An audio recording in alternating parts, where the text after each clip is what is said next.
రాష్ట్రానికి భారీ పెట్టుబడులే లక్ష్యంగా స్విట్జర్లాండ్లోని దావోస్లో పర్యటిస్తున్నారు సీఎం రేవంత్ రెడ్డి. దావోస్లో వరల్డ్ ఎకనామిక్ ఫోరం వార్షిక సదస్సు మొదటి రోజు గ్రాండ్ ఇండియా పెవిలియన్ ఘనంగా ప్రారంభమైంది. సీఎం రేవంత్తో పాటు కేంద్ర మంత్రి జేఎస్ చౌదరి, రాష్ట్ర మంత్రి శ్రీధర్ బాబు, మిగతా రాష్ట్రాల మంత్రులు, అధికారులు పాల్గొన్నారు. దావోస్ సదస్సులో పలువురు పారిశ్రామికవేత్తలతో సీఎం రేవంత్ రెడ్డి భేటీ కానున్నారు. 1,00,000 కోట్ల పెట్టుబడులే టార్గెట్గా ఇన్వెస్టర్లు, ఐటీ కంపెనీలు, ప్రవాస భారతీయులతో సమావేశం కానున్నారు. వరల్డ్ ఎకనామిక్ ఫోరం సమ్మిట్లో ఈ నెల 24 వరకు కొనసాగనుంది. ప్రపంచంలోని శక్తివంతమైన నేతలు, వివిధ రంగాల ప్రముఖులతో సహా 2,500 మంది ప్రతినిధులు సదస్సులో పాల్గొంటున్నారు. జ్యూరిచ్ ఎయిర్పోర్టులో ప్రవాస తెలంగాణ వాసులు సీఎం రేవంత్ రెడ్డి టీంకు గ్రాండ్ వెల్కమ్ చెప్పారు. అదే టైంలో ఎయిర్పోర్టుకు చేరుకున్న ఏపీ సీఎం చంద్రబాబును మర్యాదపూర్వకంగా కలిశారు సీఎం రేవంత్ రెడ్డి. తెలుగు రాష్ట్రాల సీఎంలు ఒకరినొకరు పలకరించుకున్నారు. ఎయిర్పోర్ట్ లాంజ్లో ఇరు రాష్ట్రాల సీఎంలు, మంత్రులు ప్రత్యేక భేటీ అయ్యి ముచ్చటించారు. తెలుగు రాష్ట్రాల అభివృద్ధి, పెట్టుబడులపై డిస్కస్ చేశారు. తర్వాత మంత్రుల బృందం ఎయిర్పోర్ట్ లాంజ్లో ఫోటోలు దిగారు. అధికారులంతా సమన్వయంతో పనిచేస్తేనే రైతులకు ప్రయోజనం కలుగుతుందన్నారు వ్యవసాయ శాఖ మంత్రి తుమ్మల నాగేశ్వరరావు.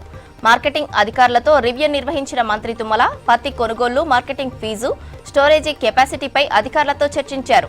రాష్ట్రంలో 25 లక్షల మెట్రిక్ టన్నుల పత్తి సేకరణ లక్ష్యం కాగా ఇప్పటి వరకు 18 లక్షల మెట్రిక్ టన్నుల పత్తిని మద్దతు ధరకు సేకరించామని అధికారులు మంత్రికి వివరించారు. పూర్తి స్థాయిలో రైతుల దగ్గర మిగిలి ఉన్న పత్తిని సేకరించాలని ఆదేశించారు తుమ్మల. రాష్ట్రంలో కొత్త రేషన్ కార్డుల అప్లికేషన్లో ఎలాంటి గందరగోళం లేదన్నారు పౌర సరఫరాల శాఖ మంత్రి ఉత్తమ్ కుమార్ రెడ్డి. 10 ఏళ్ల పాలనలో బీఆర్ఎస్ 40,000 రేషన్ కార్డులు ఇచ్చిందన్నారు. కాంగ్రెస్ సర్కారు పేదలందరికీ కొత్త రేషన్ కార్డులు ఇవ్వబోతున్నట్లు చెప్పారు. సన్నబియ్యం సప్లైతో సర్కార్పై 11,000 కోట్ల భారం పడుతుందన్నారు. గ్రామ సభల్లో అప్లికేషన్ ఇప్పుడు పెట్టుకున్నా రేషన్ కార్డులు ఇస్తామన్నారు ఉత్తమ్. కృష్ణా బోర్డు విషయంలో బీఆర్ఎస్ వాదన అర్ధరహితమన్నారు. కృష్ణా జలాలపై హరీష్ రావు చిల్లర రాజకీయాలు చేస్తున్నారని మండిపడ్డారు ఉత్తమ్. విద్య, వైద్య రంగాల బలోపేతానికి సర్కార్ ప్రాధాన్యత ఇస్తోందన్నారు మంత్రి దామోదర రాజనరసింహ.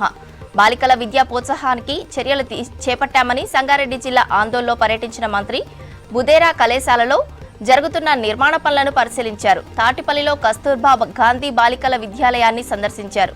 విద్యార్థులు, ఉపాధ్యాయులతో స్కూల్ అభివృద్ధిపై చర్చించారు.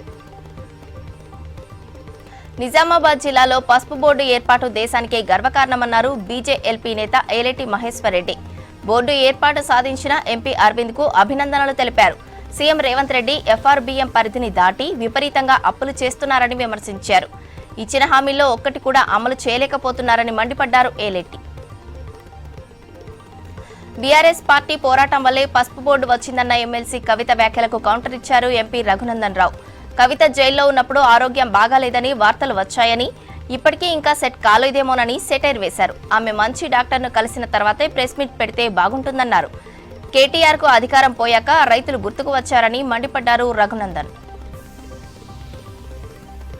4 లక్షల ఓట్ల తేడాతో ఓడిపోయినా బీఆర్ఎస్ పార్టీకి పోరాట పటిమ తగ్గలేదన్నారు ఆ పార్టీ వర్కింగ్ ప్రెసిడెంట్ కేటీఆర్. కష్టం వచ్చినప్పుడే నాయకుడి విలువ తెలుస్తుందన్నారు. కార్మికులు అభివృద్ధిలో భాగస్వాములన్నారు కేటీఆర్.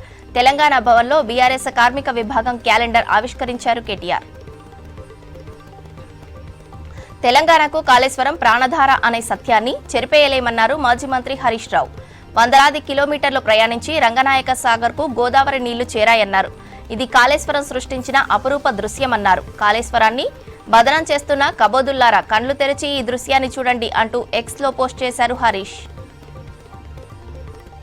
వెస్ట్ బెంగాల్ ఆర్జికార్ ఆసుపత్రిలో జూనియర్ డాక్టర్ అత్యాచారం కేసులో సీల్దా కోర్టు తుది తీర్పు ఇచ్చింది. దోషి సంజయ్ రాయ్కి జీవిత ఖైదు విధించింది. అతడు చనిపోయే వరకు జైల్లోనే ఉండాలని తీర్పు చెప్పింది. సిబిఐ ఉరిశిక్ష విధించాలని వాదించగా అత్యంత అరుదైన కేసు కానందున మరణశిక్ష విధించడం లేదని స్పష్టం చేసింది. సీల్దా కోర్టు తీర్పుపై సీఎం మమతా బెనర్జీ అసంతృప్తి వ్యక్తం చేశారు. దోషికి కఠిన శిక్ష పడేలా ఉన్నత న్యాయస్థానాలకు వెళ్తామన్నారు జూనియర్ డాక్టర్లు.